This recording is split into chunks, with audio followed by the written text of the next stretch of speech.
hasn't performed for years. My name's Mark Dalton. I'm 46 years old, and I'd been managing client relationships at Ironwood Forge for 8 years. When my boss Ethan Carr said those words to human resources, I sat there in the conference room in Phoenix, Arizona, watching him slide falsified performance reports across the mahogany table like he was dealing cards in some rigged game.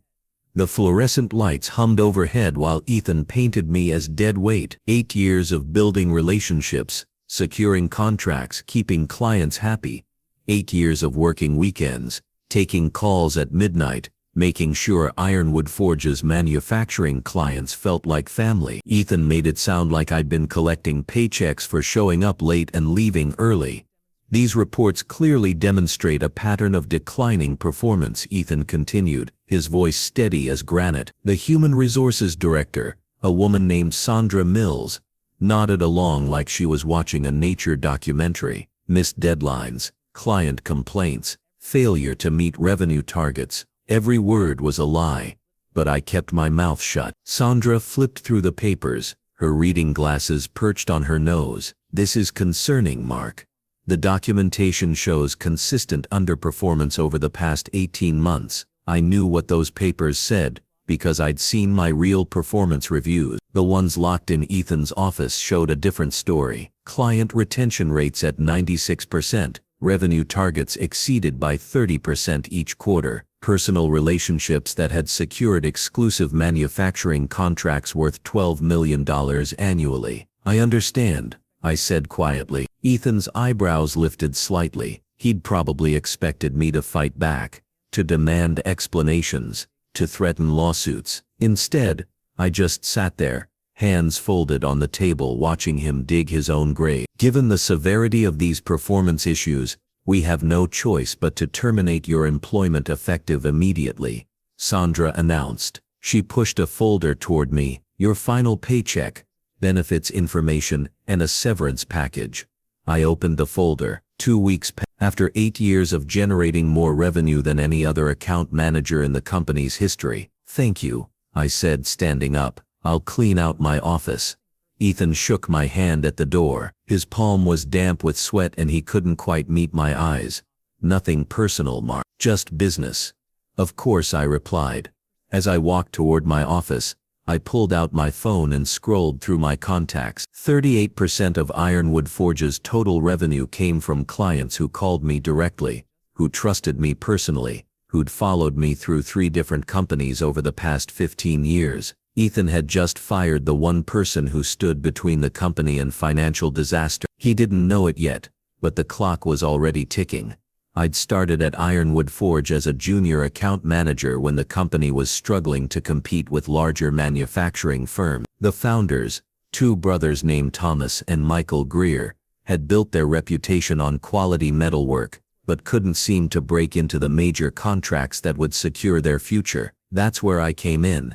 My background wasn't in manufacturing. I'd spent my 20s in construction, learning how different materials behaved under stress, understanding what contractors needed before they knew they needed it. When I transitioned into sales, I brought something most account managers didn't have. I actually understood what our clients were building. The first major contract I landed was with Westfield Construction, a company that needed custom steel frameworks for a series of high-rise projects. Instead of just quoting prices, I spent 3 days on their job sites, watching their crews work, identifying bottlenecks in their supply chain. When I presented our proposal, it wasn't just about steel beams, it was about delivery schedules that matched their construction timeline, quality specifications that would pass inspection on the first try, and pricing that made their bids competitive. That contract led to others. Westfield recommended us to Morrison Engineering. Morrison introduced us to their network of contractors. Within 2 years, I'd built relationships that generated millions in revenue. Ethan Carr joined the company 3 years later as my supervisor, fresh from business school, full of theories about customer relationship management and strategic partnerships. He spent his first 6 months trying to convince me to use his new software systems for tracking client communication. You can't run a business on handshake deals and personal relationships, he'd say. We need data, we need metrics. I kept my mouth shut and kept bringing in contracts. The warning signs started 18 months ago. Ethan began scheduling client meetings without inviting me. He'd call it executive-level relationship building, and assure me that my day-to-day account management was still valued. Then he started copying himself on all my client communications, claiming it was for transparency and oversight. Last year during our annual review process, Ethan asked me to prepare detailed reports on each of my client relationships, contact histories, contract renewal dates, decision-maker profiles, competitive positioning. He called it institutional knowledge preservation. I should have known what he was planning. The signs were there. Phone calls that ended abruptly when I walked into his office. Meetings with the Greer brothers that suddenly became confidential strategy sessions instead of team update. Client contracts being renewed with subtle changes to the terms that I only discovered by accident. Ethan had been building a case against me while simultaneously preparing to take credit for my work. He documented every client relationship I'd built, every process I'd developed, every competitive advantage I'd created. Then he'd falsified performance reports to make it look like I was the problem. Now he'd have to manage those relationships himself. The realization hit me while I was packing my office. Not anger exactly, more like clarity. I was loading files into a cardboard box when my phone buzzed with a text from Derek Lynn at Westfield Construction. "Hey Mark, got a weird call from your boss today. Something about transitioning account management. What's going on?" Then another text, this one from Rachel Kim. "Ethan Carr just introduced himself as our new primary contact. Did you get promoted?" And another from Miguel Torres at Phoenix Steel. "Some guy named Ethan called about renewing our contract. Told him I only work with you. Should I be concerned?" I sat down heavily in my chair and looked around the office I'd occupied for 8 years. Photos with clients at job site groundbreaking. Thank you cards from contractors whose projects had finished ahead of schedule. A plaque from the Arizona Construction Alliance recognizing Ironwood Forge as Supplier of the Year for 3 consecutive years. Ethan thought he could slide into my relationships like changing drivers on a highway. He had my client files, my contact lists, my documented processes. What he didn't have was 8 years of building trust, one conversation at a time. I picked up my phone and started making calls. "Derek, it's Mark Dalton. I need to let you know that I'm no longer with Ironwood Forge." "What? Why?" "We've got 4 projects starting next month. I understand you'll be working with Ethan Carr going forward. He's very capable." I kept my voice neutral. "I just wanted to thank you for all the business over the years." A long pause. "Mark, you've saved our ass more times than I can count. If you're not there, we need to talk about our options." I made the same call to Rachel Kim, to Miguel Torres, to every major client I'd worked with over the past 8 years. I didn't badmouth Ethan or Ironwood Forge. I didn't try to poison the well. I simply informed them of the change and thanked them for their business. By the time I finished the last call, my phone had 14 missed calls from Ethan. That night I sat in my apartment with a beer and a legal pad, writing down everything I knew about Ironwood Forge's client relation. Not the information in my files, but the real knowledge that couldn't be documented. Which clients were considering expanding their operations, which ones were unhappy with their current suppliers, which contracts were coming up for renewal, and what it would take to keep. Ethan had the paperwork, but relationships aren't paperwork. I opened my laptop and started typing a resignation letter that I'd never send just to get my thoughts in order. By midnight I had something better, a business plan. The phone rang, Ethan's name on the caller ID. I let it go to voicemail and went to bed. Tomorrow I'd start building something new. 3 weeks after my termination I got a call from Thomas Greer. "Mark, I need to understand what happened here," he said. His voice was tight, frustrated. "Ethan showed me your performance reports, but our numbers don't make sense." I was sitting in a coffee shop in downtown Phoenix reviewing business plans for the consulting firm I was planning to launch. "What kind of numbers, Mr. Greer?" "Revenue numbers.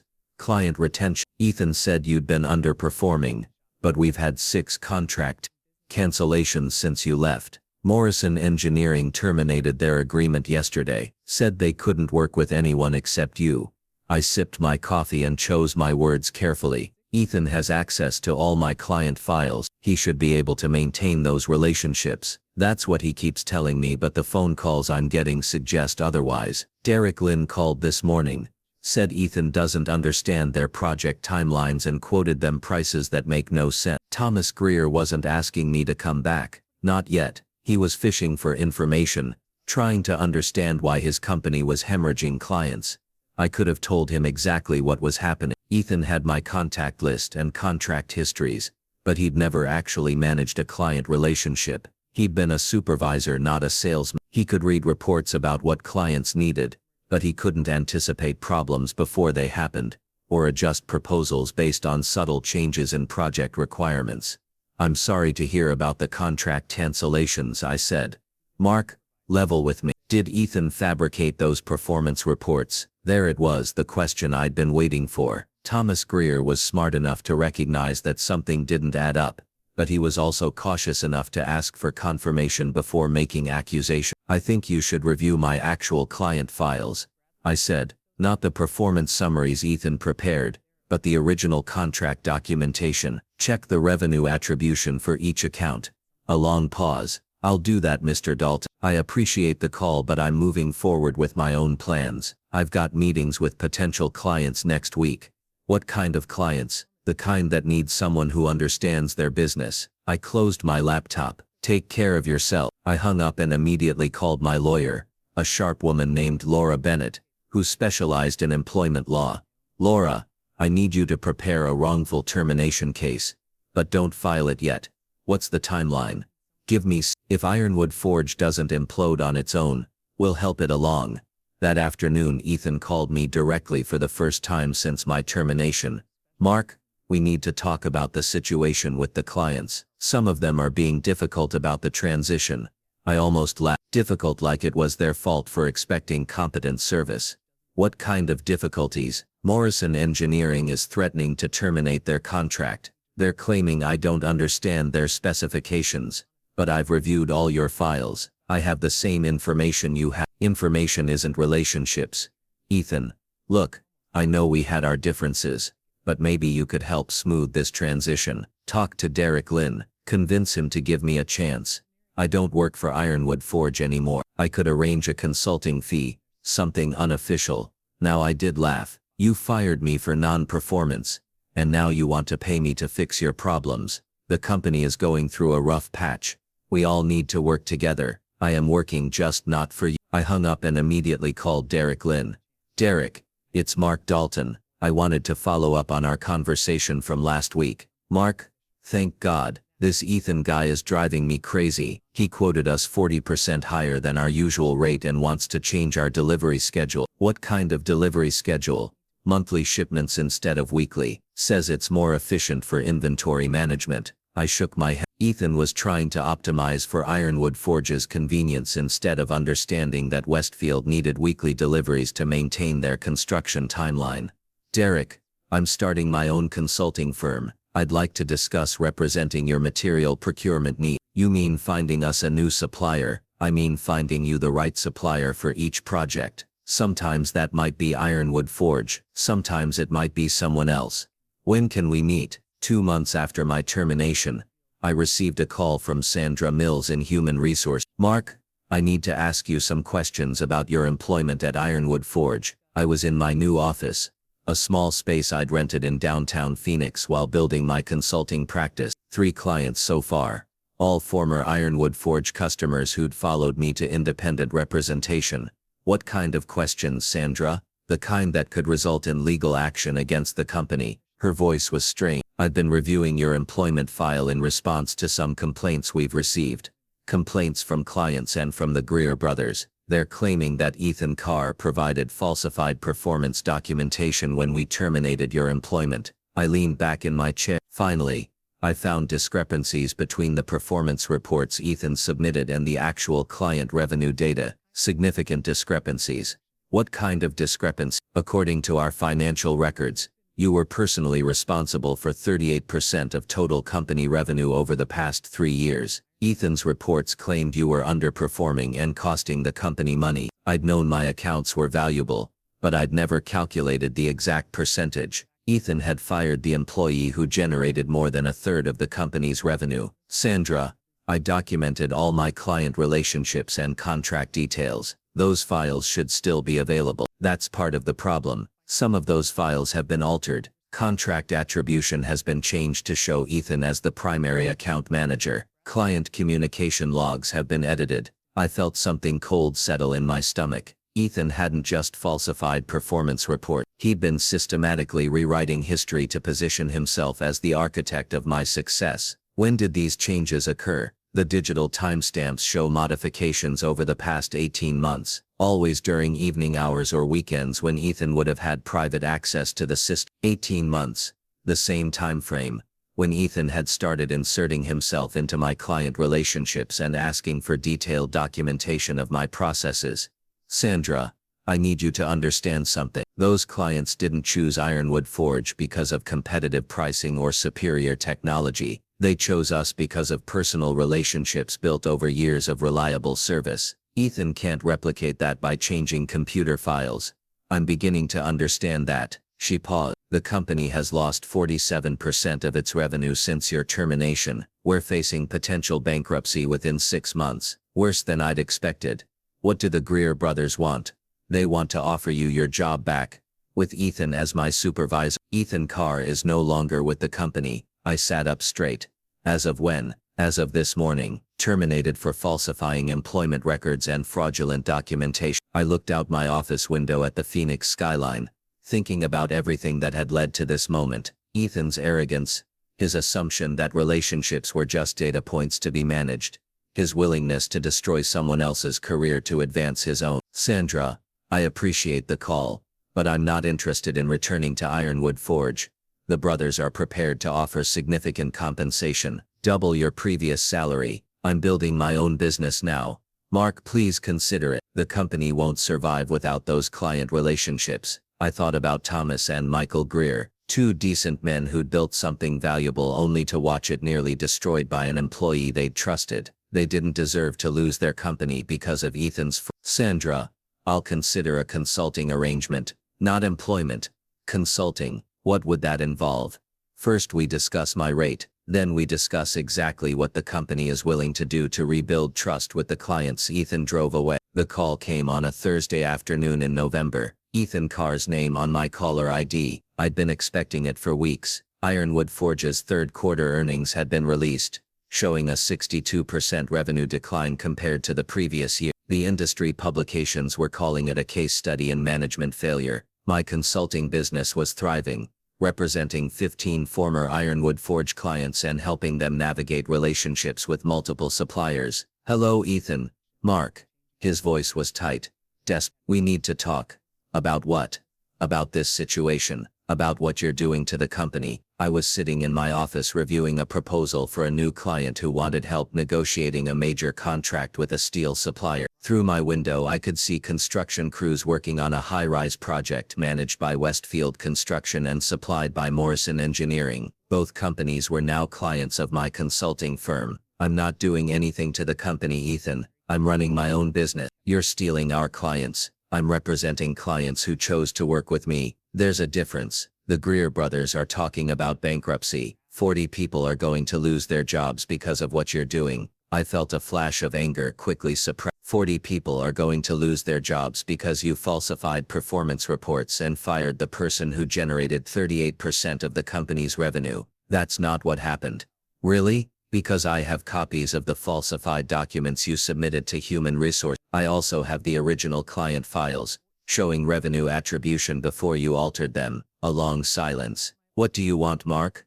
I want you to admit what you did. I was protecting the company. Your relationship-based approach wasn't scalable. We needed systems, processes, documented procedures. You needed to take credit for someone else's work. Look, the company is in trouble. Real trouble. The Greer brothers are considering a bankruptcy filing. They've asked me to reach out to you.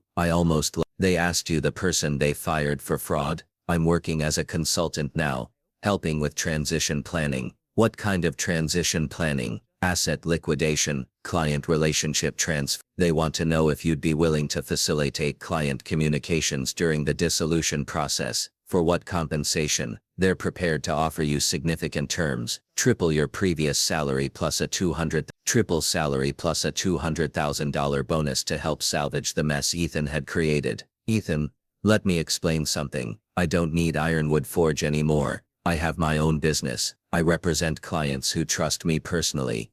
Not because of the company name on my business card. The industry is talking, Mark. People know what you're doing. They're calling it revenge.